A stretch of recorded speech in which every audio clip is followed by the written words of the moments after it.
This is Aisha, and I'm with Mike from Geographer, and we were just reminiscing about what it's like in the music industry in California.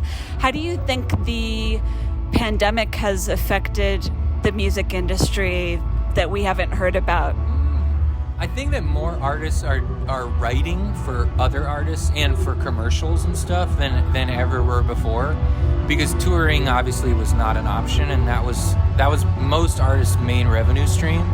So I think now artists are turning to licensing more. I mean, I know I am, and a lot of my friends are, where it's just like you'll get a brief from your publisher, and they'll have just like some keywords they want you to put in, and then like a vibe, and oftentimes they have songs that they want it to be like.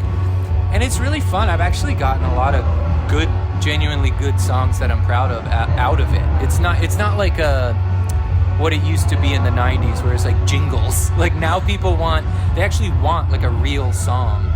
And I think that kept a lot of people afloat, because people were watching more TV than ever. Right. In the pandemic, and so they needed more songs. It's just like... Were your songs on MTV? Yeah, that's right. All those reality shows, it's like they have they plug your stuff at the bottom. Nice. I'm always like, okay, who is that? Oh, awesome. So it's working. Yes.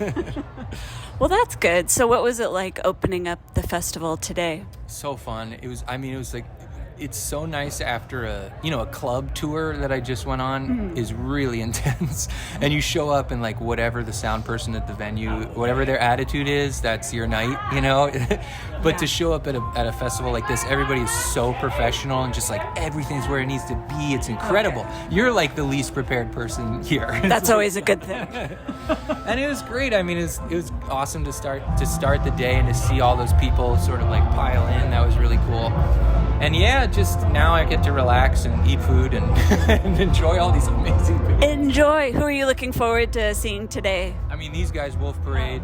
Yeah. Sort of passively listening. They're one of my favorites, but, Interpol, The Shins, Modest Mouse. I just like, these are all bands that I've seen The Shins and Interpol, but never seen Modest Mouse.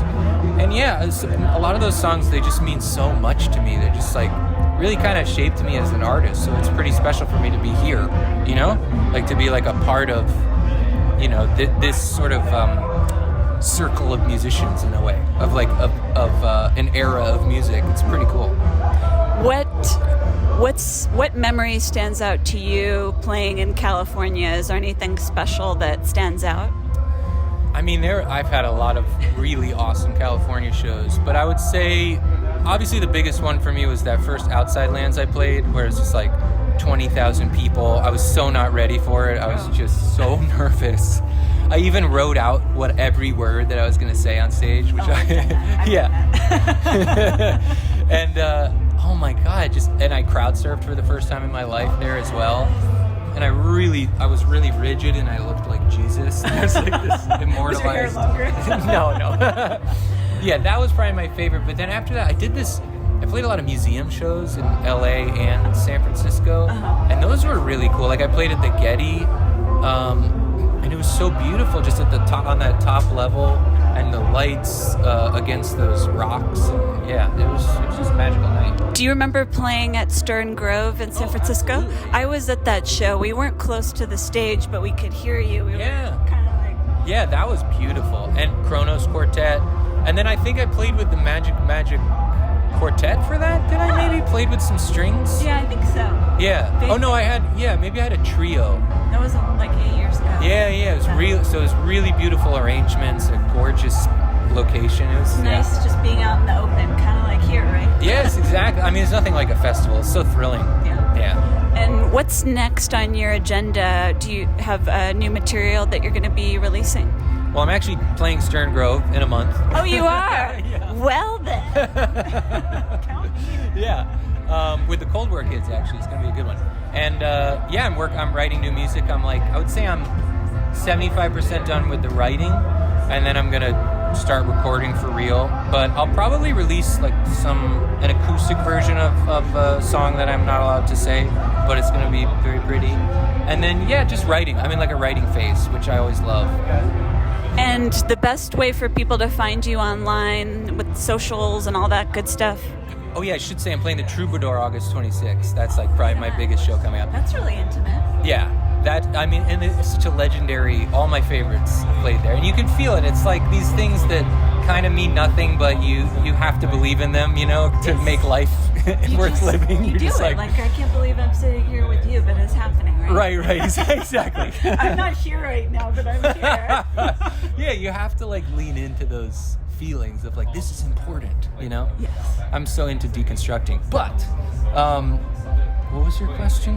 Was it about postmodernism? Yeah. Oh yeah, always. So if people want to find socials. you, Yes, much more important. I think they're all Geographer music except for Facebook, which is Geographer fan. Yeah, but I do a lot on Instagram and Facebook. Yeah. And That's my favorite song. I'm sorry. I feel so bad. No, come on. And would you say that my last question, do you feel like New Order is probably one of your biggest influences? Absolutely. Yeah.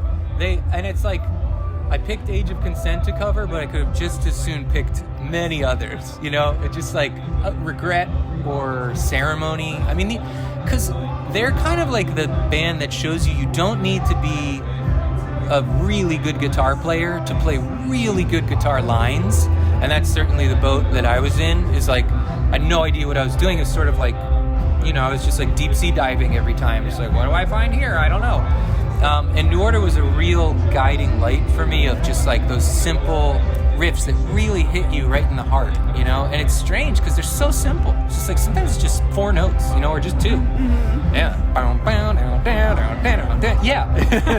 Have you seen Peter Hook on any of his recent tours? I've ever seen them live, yeah. Are they done touring? No, I think he's going to be back. He's going to be in San Francisco at the Warfield in September.